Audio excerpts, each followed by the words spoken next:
With us tonight is Caylee's grandmother, Cindy Anthony. We are taking your calls live. Back out to you, Miss Anthony. Cindy, I understand that you yourself have been looking for Caylee. Where have you been looking, and what tips have you turned up?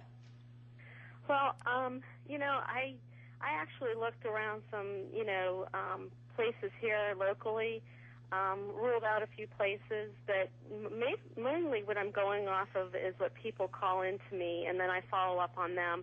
Have to follow up on, agencies that are supposed to be following up. I had one the other day that called missing persons in Dallas, and the guy said he was waiting for Orange County for the last month to tell him it was okay to follow up on a tip.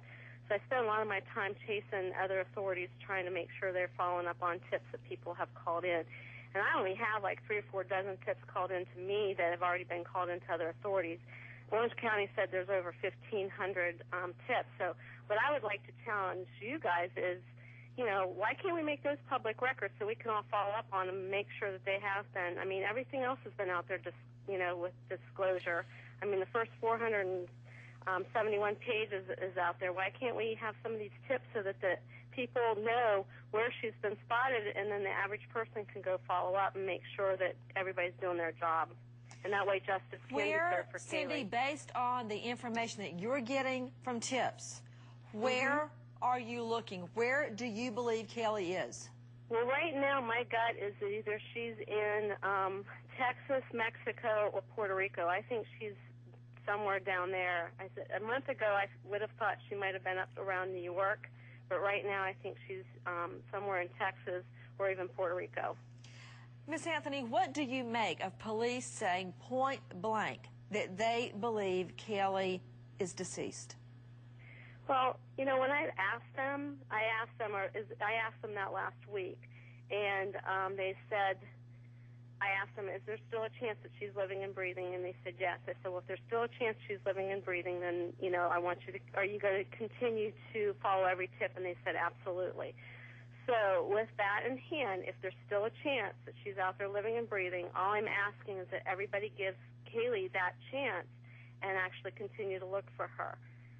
So until they can prove to me 100% otherwise, until all the evidence comes in and I actually know what the evidence is and satisfy in my mind that she's not out there, I'm not going to let her go as long as I have a breath in my body, because if she's out there and no one's looking for her and she's missing us, I'm going to find her.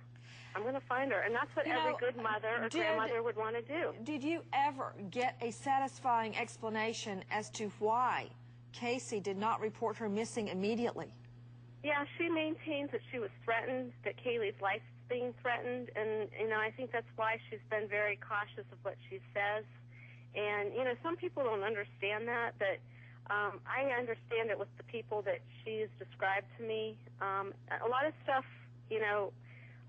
we can't release out to the public, but what we can release is where we're looking, and, ask the detectives why they never, put a description out there of people. They think that the person doesn't exist, but they determined that at 12:30 on July the 16th, just a few hours after talking to her, without investigating any of the Zenaitas or anybody else. And, that's very sad that this little girl, for the whole month of July and almost all of August, didn't have someone actually going to bat for her. Well, but you cannot discount, Mike Brooks, that for a solid month, police didn't even know she was missing because Mom didn't call her in. Exactly. And Nancy, she took police over to the apartment where she supposedly gave Caylee away to this the babysitter, but Nancy, that apartment had been vacant for 142 days. She also said that she, on July 15th, had received a phone call and talked to Caylee.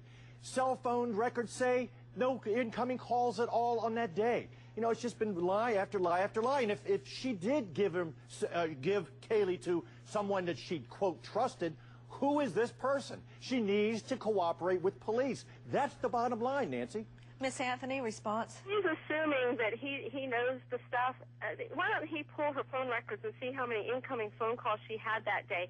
She said between Don't you have the records? 1 o'clock, there was 5 phone calls, incoming phone calls. Well, don't you have the records, Miss Anthony?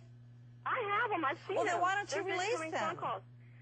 And you know what? We're following up on those. Unfortunately, we're But following why up on them. don't you release them? Show that police are wrong in this sworn affidavit that say those calls didn't come in. I've got the affidavit maybe right we here. do need to start releasing some things. Let's release some of the mean, tips. Let's release some of the other stuff so people can start looking on their own to see what they have and haven't done. Would lie about incoming phone calls? I'm not saying they're lying, but the records speak for themselves. I have a copy of the phone records. In fact, there's some of my calls to her that don't even show up on her phone records.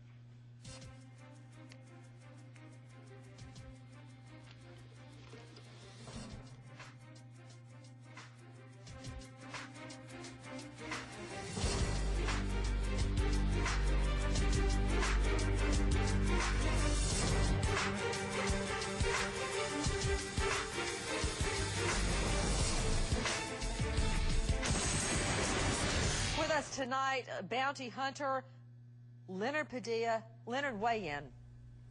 Well, here's the situation, Nancy. I believe that when the FBI, who's got one of the finest labs in the world, comes back with their DNA, it's going to shock the world over something that Lee, Casey, and Cindy have known since Wednesday when they released their preliminary findings. And also the dumpster a mile and a quarter down from the boyfriend Tony's house is going to play a big part in this. What do you say in response to Miss Anthony? She's living in total denial. Everyone joining us tonight, Cindy Anthony, Miss Anthony, again, our prayers are with you and your husband and, of course, little Caylee. Let's stop and remember. Army Colonel Stephen Scott, 54, New Market, Alabama, killed a rock on a second tour, awarded the Bronze Star and Purple Heart. Worked 2 years at the Pentagon before serving in Iraq, where he helped train and equip the Iraqi Army. Devoted to family and fellow soldiers, loved fast cars, motorcycles, jogging 5 miles every day. Leaves behind grieving parents Patricia and Kenneth, sister Kathleen, brother Mark, daughters Rebecca and Rachel. Stephen Scott, American hero.